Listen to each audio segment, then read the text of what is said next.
Good afternoon. Andrew, you good day. I was hoping to have... You were what? I'd like some information on the civilization you've been talking about at Barnard's Star. Yes. Can you give us some details about... As we have said, even though it is not identical, they are approximately in about the same kind of place in their evolution that your civilization experienced in what you call the Renaissance. However, they view the idea of what you have called the UFOs quite openly. There is no secrecy with this idea in their civilization. There is no real open contact yet per se, but they are understanding that there can be.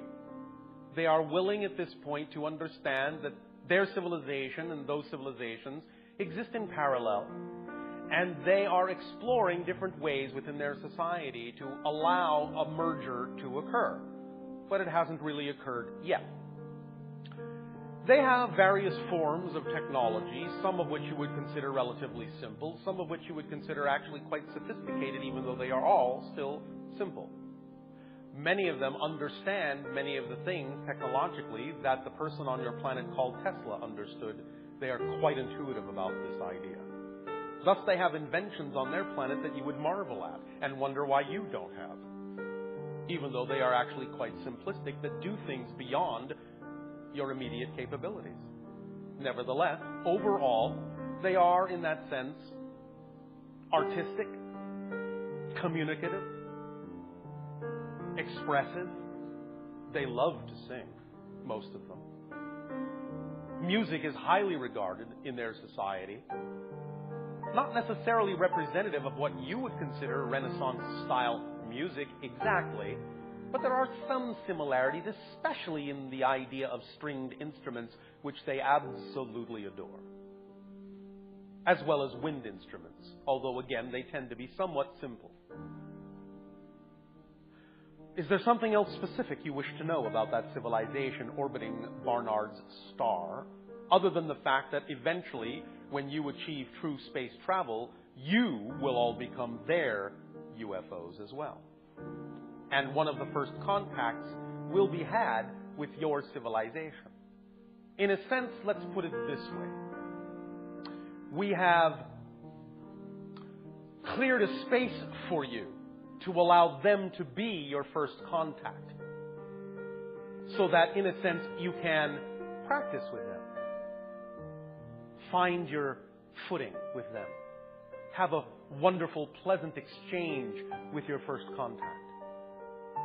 Because many people on your planet believe that if we're already truly out here in space, as we are, that all the real estate is already taken up, and that there's no room for you, and nothing could be further from the truth. There are many pathways for you to explore, many first experiences for you to have that are very exciting. What is before you is truly thrilling, and many of you really have no idea how grand it will be. But this is one little tiny sneak peek into a small corner of the experiences coming up for your civilization in interacting with other civilizations and becoming your own version of what we are also becoming. Is there something else specific about this you wish to discuss? What do they call their planet?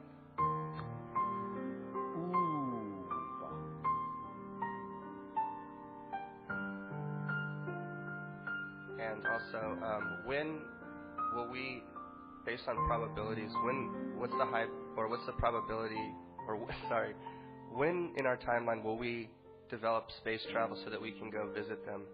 Somewhere between 150 to 300 years.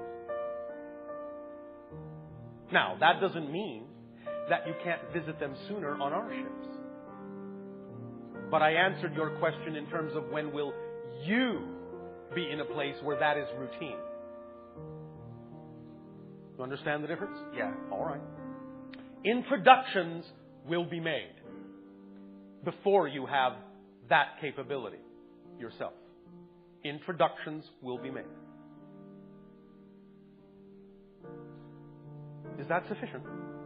Well, do people in this room have incarnations on that planet? They do. Do I have that? You do. Okay.